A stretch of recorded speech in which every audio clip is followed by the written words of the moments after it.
first note, though, the Home Secretary, Jackie Smith, says she's very disappointed that the European Court of Human Rights has awarded compensation to the radical Islamic preacher Abu Qatada.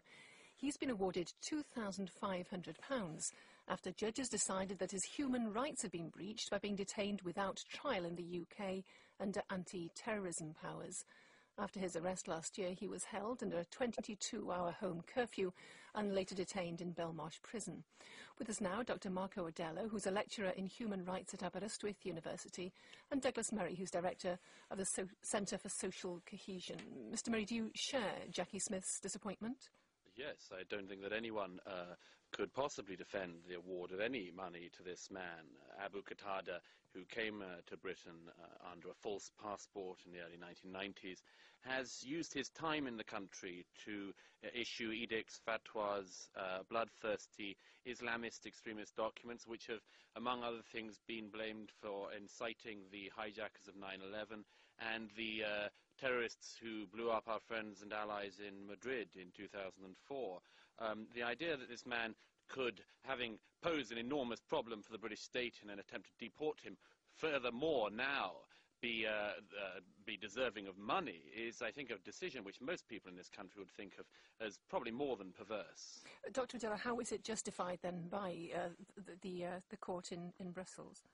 Well, basically the violation of human rights, which is basically under the European Convention of Human Rights, the right to a fair trial, means that if a state, any state, not only the UK, any European state which has signed and ratified the convention, if violates, which means doesn't fulfill the obligations under the convention, has to be punished in a way.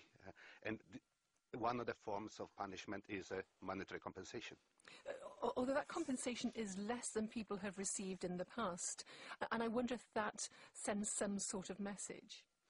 Well, judges are free in a way to determine the amount of the compensation. Now, there are political issues, moral issues, but also legal issues.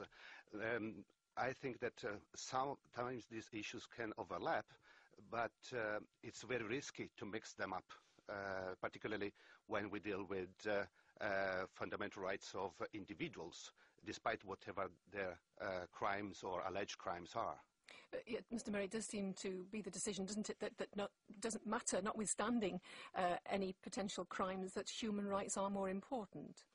Well, I don't know that Mr. Qatada's human rights are any more important than the 3,000 people murdered on 9/11 or the 200 people blown up for going to work in Madrid in 2004.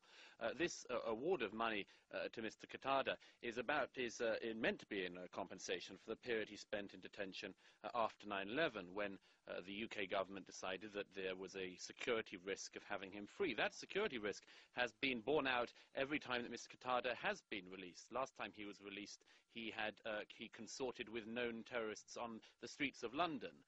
Qatada, I might remind you and your listeners, is wanted by our allies in Jordan to face imprisonment there for terrorist offences carried out in Jordan. He's also wanted for deportation to numerous others of our allies for terrorism-related offences. Yet this man has been decided by the European courts is deserving of compensation. Well, nobody who was killed by those who followed Qatada's edicts have got any compensation for the European courts. The British government doesn't shell out money to those people. Those people are forgotten whilst Qatada's rights are remembered. Dr. Odello, I wonder what implications this has for the terrorism laws in the UK. Well, I think in general the terrorism law or anti-terrorist laws should be in a way complying with the international obligations of member states of major human rights conventions. But does this ruling today undermine the whole anti-terrorism laws of this country? Well, the risk is that invoking anti-terrorist laws can bring to very much more violations. If I may say so, the Qatada could, I think, be detained under the post-2006 terrorism laws, the incitement laws. Post-2001, post-9/11, he was detained because he was deemed to present a risk. That's the issue at question here. I just remind you that the British government has exercised previously the right to detain people. In the Second World War, members of the British Union of Fascists were detained without trial. Mosley and his wife were, for the considerable national security risk they were deemed to have posed at the time. This decision that has been taken by the European courts just reminds us how inadequate the European courts are at deciding what is and what is not in the national security interests of the member states. Okay. Yeah, I would just remind that those provisions adopted during the Second World War were before the development of contemporary human rights. So even Hitler had no major obligations under that. Nowadays, Hitler would have got compensation from Strasbourg. Thank you both, two gentlemen, Douglas Murray and Dr. Marco Rodello. Now it's coming.